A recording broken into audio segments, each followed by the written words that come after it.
السلام علیکم۔ میں صرف 12 سال کا تھا جب میری شادی 8 سالہ بچے سے کر دی گئی۔ ہم ایک کمرے میں سونے لگے۔ میں جب اسکول گیا تو میرے دوست مجھ سے سہاگ رات کے بارے میں پوچھنے لگے۔ جب میں کچھ نہ بتا پایا تو وہ کہنے لگے، کیا تم نامرد ہو؟ انہوں نے مجھے سہاگ رات کے بارے میں سب سمجھایا۔ اگلی رات جب میں نے وہ سب کیا تو میرا نام جواد ہے اور میں اپنے چاچو کے ساتھ ایک ہی گھر میں رہتا تھا۔ میرے ابو اور چاچو ایک گھر میں رہا کرتے تھے۔ میرے چاچو کی ایک بیٹی بھی تھی۔ ہم لوگ ایک چھوٹے سے گاؤں میں رہتے تھے۔ گاؤں اتنا سادہ اور پرسکون تھا کہ وہاں کے لوگ آج بھی شام کے وقت اپنے گھروں کے باہر چارپائی ڈال کر بیٹھتے اور باتیں کیا کرتے تھے۔ ہمارے گھر کے آس پاس کھیت تھے اور وہی ہماری زندگی کا سہارا بھی تھے۔ میرا بچپن انہی کھیتوں کے درمیان گزرا۔ دھوپ میں دوڑنا، مٹی میں کھیلنا اور درختوں کے نیچے آرام کرنا، یہی سب میرے بچپن کی خوشیاں تھیں۔ میں اس وقت بہت چھوٹا تھا جب میرے ماں باپ نے فیصلہ کیا کہ میری شادی میرے چچا کی بیٹی سے کر دی جائے گی۔ وہ میری عمر سے بھی 2 سال چھوٹی تھی۔ ہم دونوں کو یہ بھی نہیں معلوم تھا کہ شادی کیا چیز ہوتی ہے اور اس کی کیا معنی ہے۔ بس اتنا معلوم تھا کہ گھر والے کچھ خوش ہیں اور ہمارے کپڑے نئے بن رہے ہیں۔ گاؤں کے رسم و رواج کے مطابق سب کچھ بہت سادگی سے ہو رہا تھا اور لوگ یہی کہہ رہے تھے کہ 2 خاندانوں کی زمینیں اب ایک ہو جائیں گی، کیونکہ اگر یہ شادی نہ ہوتی تو جائیداد کے بٹوارے کا خطرہ تھا۔ یہ بالکل ایسا ہی تھا کہ جیسے ایک دن ہم لوگ اسکول سے گھر آئیں اور ہمیں یہ بتایا جائے کہ گھر میں مہمان آئے ہوئے ہیں یا کسی کی شادی ہو رہی ہے تو انسان خوش ہو جاتا ہے۔ ہم بھی اسی طرح خوش ہوئے تھے، لیکن یہ معلوم نہیں تھا کہ ہماری ہی شادی ہو رہی تھی۔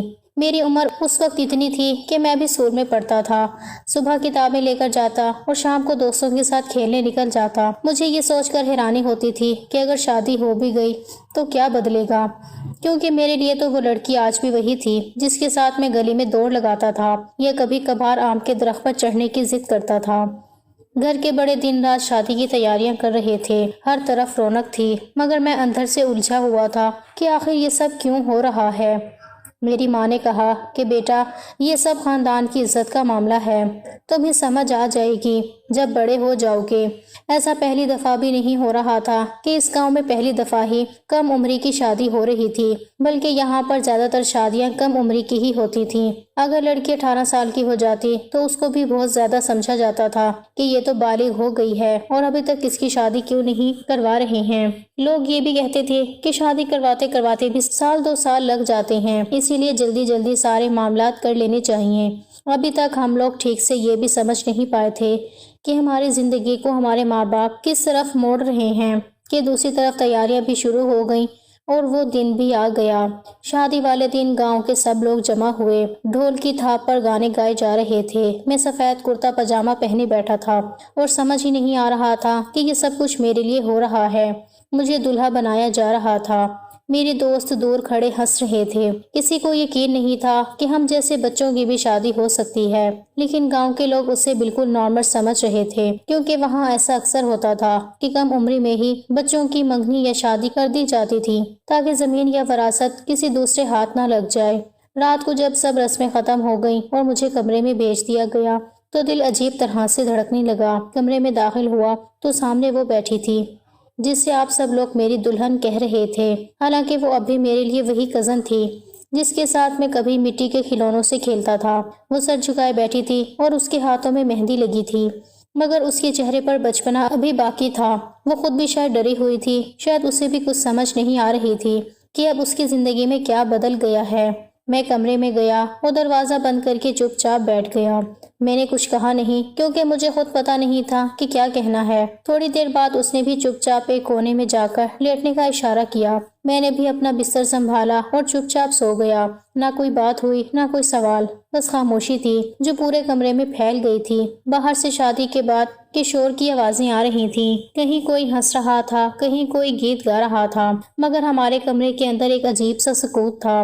اگلی صبح جب آنکھ کھلی تو سورج کھڑکی سے جھانک رہا تھا۔ وہ ابھی بھی سو رہی تھی، اس کے بال بکھرے ہوئے تھے اور وہ کسی چھوٹی بچی کی طرح لگ رہی تھی، جیسے کوئی گڑیا ہو۔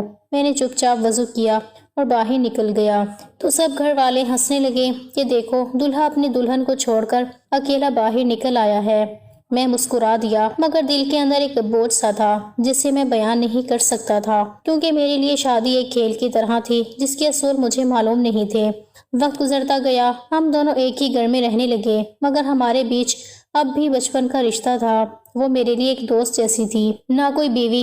ہم دونوں کے درمیان وہ فیصلہ خود وقت نے رکھا ہوا تھا، کیونکہ ہم ابھی عمر کے اس حصے میں تھے جہاں کھیل اور پڑھائی زیادہ اہم ہوتی ہے، نہ کہ ذمہ داریاں۔ میں اسکول جاتا اور شام کو وہ کبھی میرے ساتھ کھیلنے بیٹھ جاتی تھی، کبھی گھر کے کاموں میں لگی رہتی۔ گھر والے خوش تھے کہ شادی ہو گئی اور اب دونوں خاندان جڑ گئے۔ میں نے پڑھائی جاری رکھی اور خواب دیکھتا رہا کہ میں بڑا ہو کر کچھ بنوں گا۔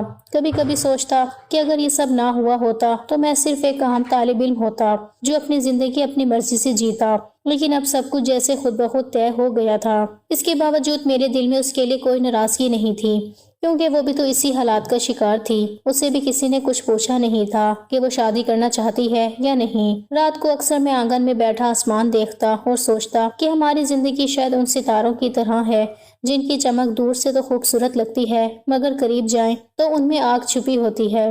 ہمارے گھر کے آس پاس کے لوگ بھی یہی کہتے تھے کہ ہم دونوں کی جوڑی بڑی پیاری ہے، مگر حقیقت میں ہم دونوں صرف دو بچے تھے جن کے بچپن کو رسم و رواج نے چھین لیا تھا۔ زندگی کے دن یوں ہی گزرتے رہے، ہم دونوں بڑے ہونے لگے، مگر ہمارے دلوں میں اب بھی وہ بچپنا موجود تھا۔ میں نے اسے کبھی بیوی کی طرح نہیں دیکھا اور اس نے بھی کبھی مجھے شوہر کی طرح نہیں سمجھا، بلکہ ہم ایک دوسرے کے دوست بن گئے۔ وہ کبھی کبھی ہنستی تو مجھے لگتا جیسے میرا بچپن لوٹ آیا ہو۔ اس کے ہنسنے سے گھر میں روشنی پھیل جاتی تھی، مگر ہمارے درمیان ایک خاموشی ہمیشہ رہی، ایک ایسی خاموشی جس نے ہمارے بچپن کو قید کر رکھا تھا۔ مجھے عجیب تو لگ رہا تھا کہ ہماری زندگی میں کیا ہو رہا ہے۔ ہر دن جیسے کوئی انجان سا بوجھ اپنے اندر لیے گزرتا تھا، لیکن ابھی تک سمجھ نہیں آ رہی تھی کہ یہ جو سب کچھ ہو رہا ہے یہ صرف عجیب نہیں بلکہ ایک بہت بڑی ضلالت تھی جس میں ہمارے ماں باپ نے ہمیں دھکیل دیا تھا۔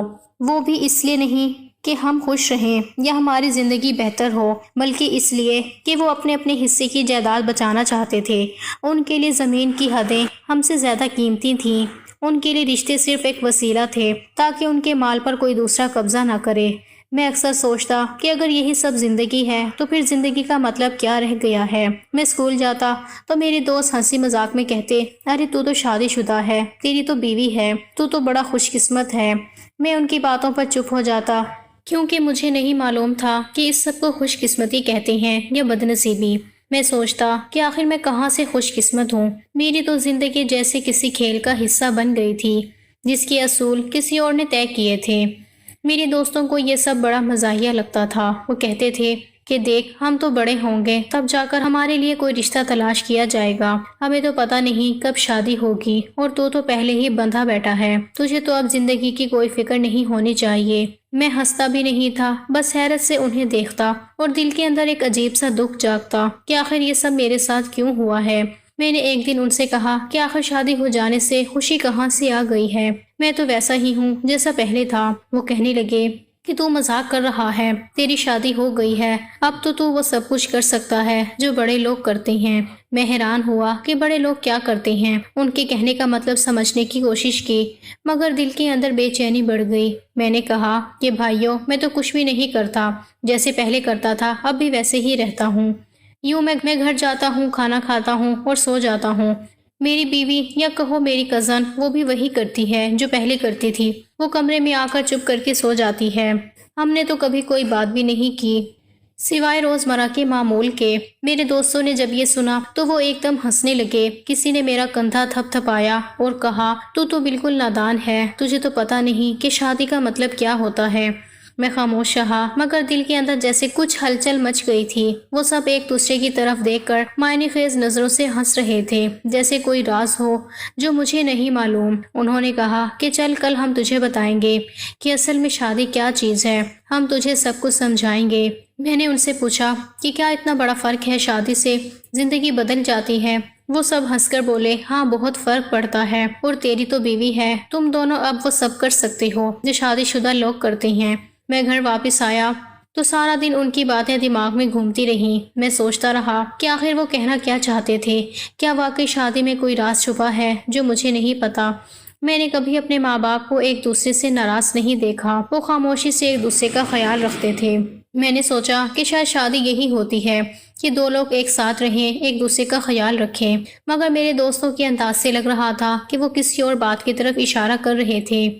رات کو جب میں اپنے کمرے میں گیا تو وہ بیٹھی ہوئی تھی، وہ اب بھی ویسی ہی تھی جیسے پہلے دن تھی، خاموش اور ڈری ہوئی۔ میں نے اس سے پوچھا کہ کیا تمہیں سمجھ آتی ہے کہ شادی کا مطلب کیا ہے؟ اس نے آہستہ سے سر ہلایا کہ نہیں، مجھے تو کچھ نہیں معلوم، بس سب کہتی ہیں کہ اب ہم میاں بیوی ہیں، بس اتنا پتا ہے۔ اس کی آنکھوں میں بھی وہی سوال تھا جو میرے دل میں تھا۔ ہم دونوں ہی اس رشتے کو سمجھنے سے قاصر تھے۔ میں نے چپ چاپ اپنی چارپائی بچھائی اور لیٹ گیا۔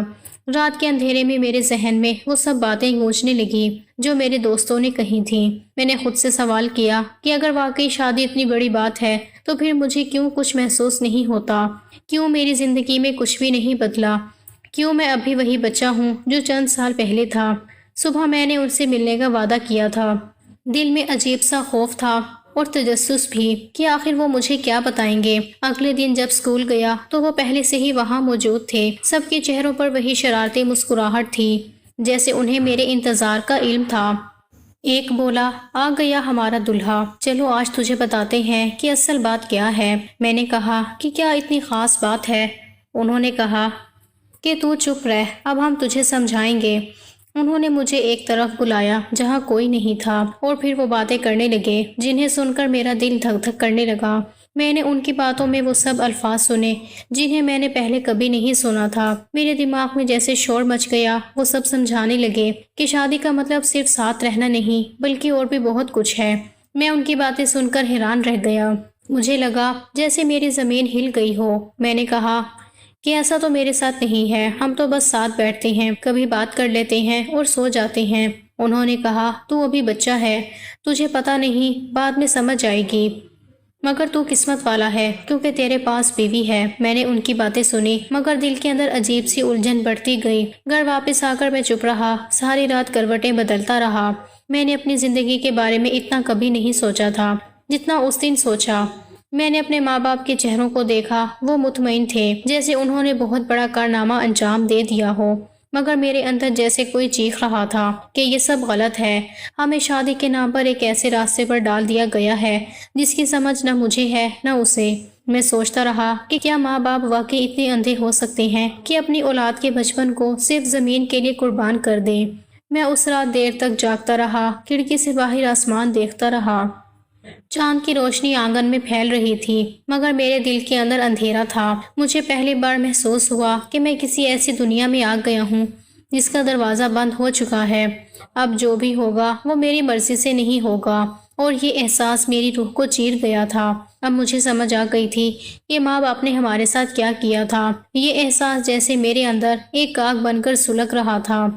میں دن رات یہی سوچتا رہتا تھا کہ آخر انہوں نے ایسا کیوں کیا۔ ہم سے تو کسی نے پوچھا تک نہیں کہ ہم کیا چاہتے ہیں، ہم اپنی زندگی کیسے گزارنا چاہتے ہیں۔ انہوں نے صرف اپنے مطلب کی خاطر ہمیں ایک ایسے بندھن میں باندھ دیا جسے ہم سمجھ ہی نہیں سکے۔ اس بندھن میں نہ محبت تھی نہ شعور، صرف ایک مجبوری تھی جو وقت کے ساتھ ہمارے کندھوں پر ڈال دی گئی تھی۔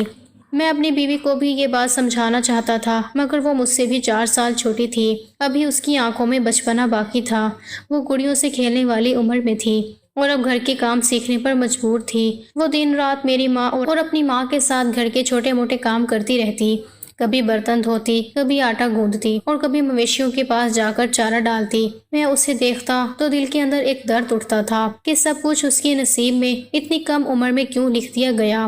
میری ماں اور اس کی ماں دونوں اسے گھرداری کے اصول سکھانے میں لگی رہتی تھیں۔ ان کے لیے یہ خوشی کی بات تھی کہ ان کی بہو اب گھر کے سارے کام سیکھ گئی ہے، مگر مجھے یہ سب دکھتا تھا کیونکہ میں جانتا تھا کہ وہ کام سیکھ نہیں رہی بلکہ بچپن بھول رہی ہے۔ اس دوران میرے اندر ایک فیصلہ پختہ ہو رہا تھا۔ جب میرا میٹرک کا امتحان ختم ہوا اور نتیجہ آیا تو میں نے سب کے سامنے کہا کہ میں اب دوسرے شہر جا کر پڑھنا چاہتا ہوں۔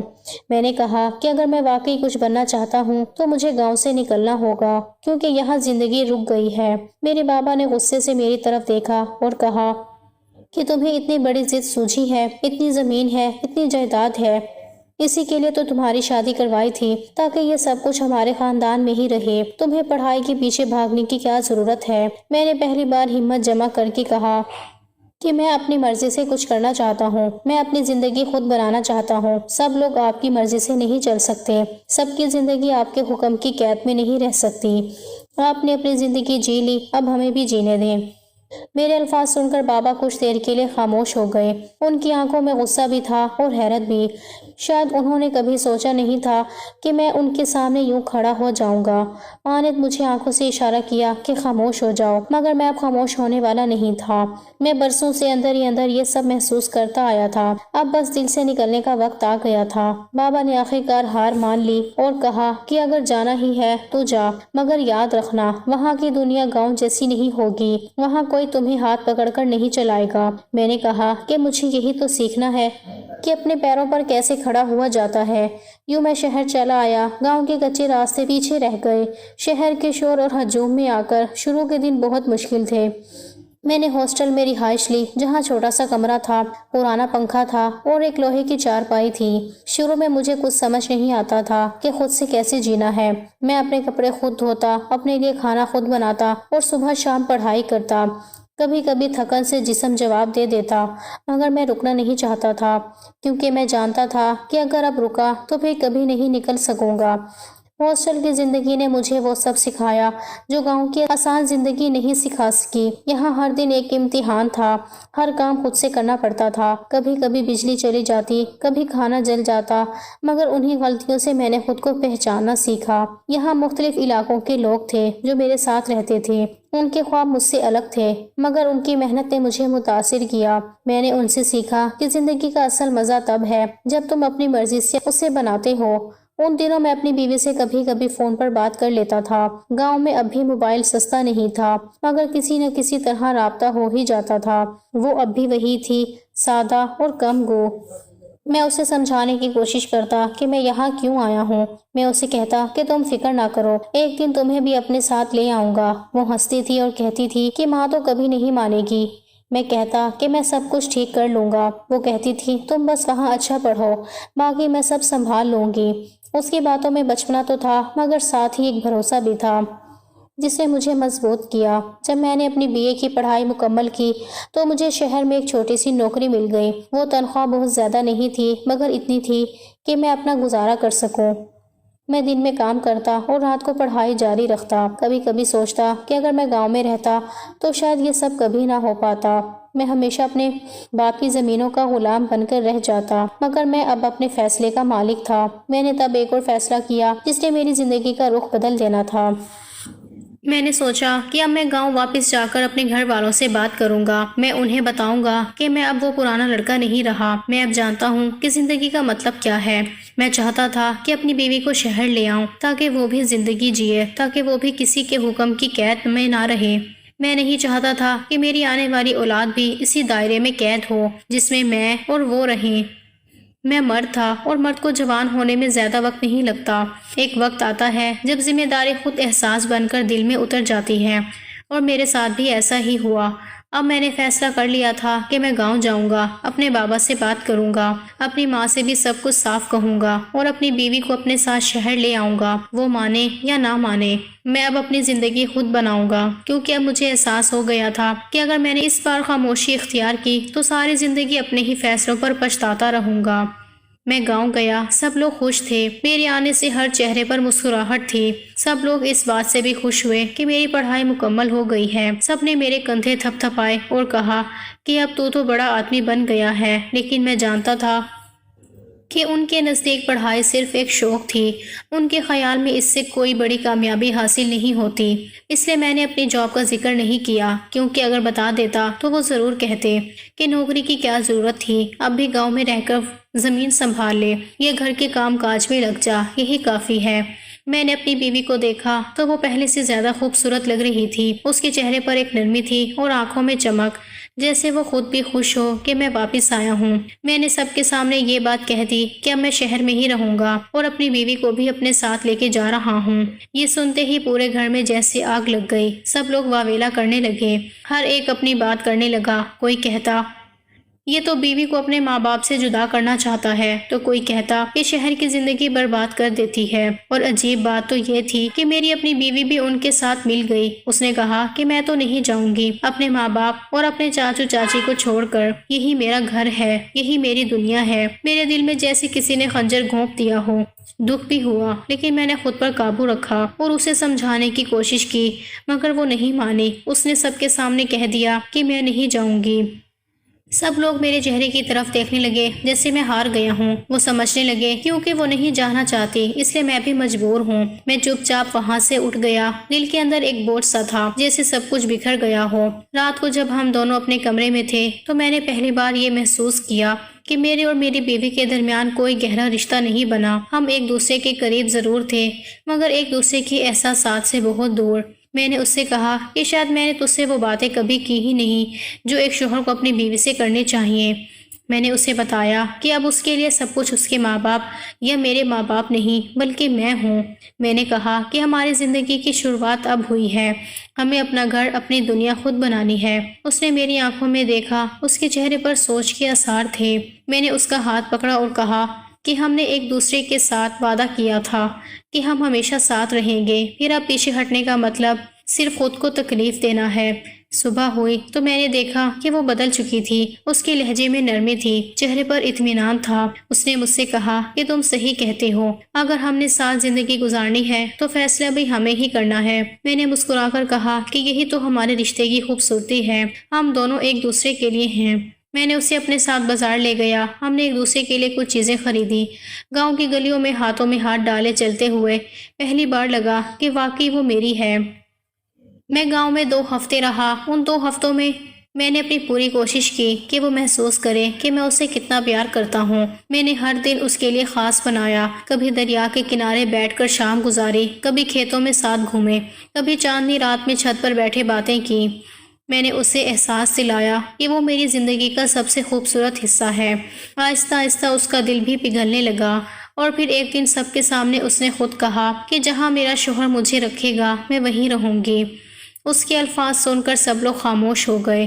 اس کے گھر والے تو پہلے ہی کچھ نہیں کہہ سکتے تھے، لیکن میرے گھر والوں نے غصے میں کہا کہ اگر تو شہر جائے گا تو ہم تجھے جائیداد سے نکال دیں گے۔ میں نے مضبوط لہجے میں جواب دیا کہ بڑی اچھی بات ہے، جس جائیداد کے لیے آپ نے ہماری زندگی کا سب سے بڑا فیصلہ خود سے کر لیا، جس جائیداد کی خاطر ہمیں خوشیوں سے محروم کیا، اب اسی سے نکال دینا چاہو تو نکال دو، لیکن یاد رکھنا اگر آپ نے ایسا کیا تو میں بھی قانون کا دروازہ کھٹکھٹاؤں گا۔ یہ سن کر وہ چپ ہو گئے، کسی کے پاس کوئی جواب نہ تھا۔ میں نے اپنی بیوی کا ہاتھ پکڑا اور کہا کہ اب ہم اپنی زندگی خود بنائیں گے۔ ہم شہر گئے اور وہاں ایک چھوٹا سا گھر لیا۔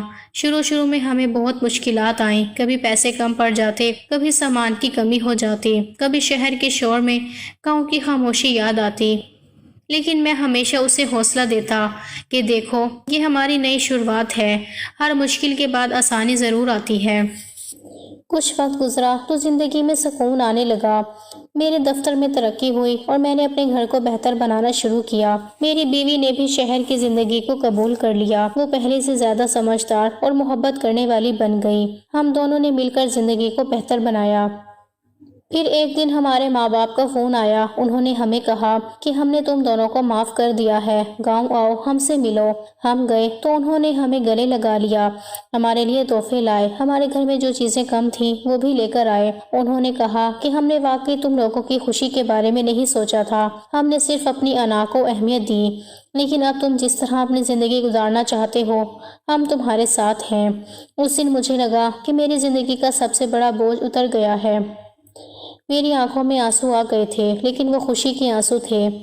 میں نے اپنی بیوی کو دیکھا، وہ مسکرا رہی تھی، اور میں نے دل سے کہا کہ ہاں یہ ہے اصل زندگی، جب انسان اپنے فیصلے خود کرتا ہے، جب وہ اپنی خوشی خود بناتا ہے، اور جب وہ اپنے پیار کو اپنی سب سے بڑی طاقت سمجھتا ہے۔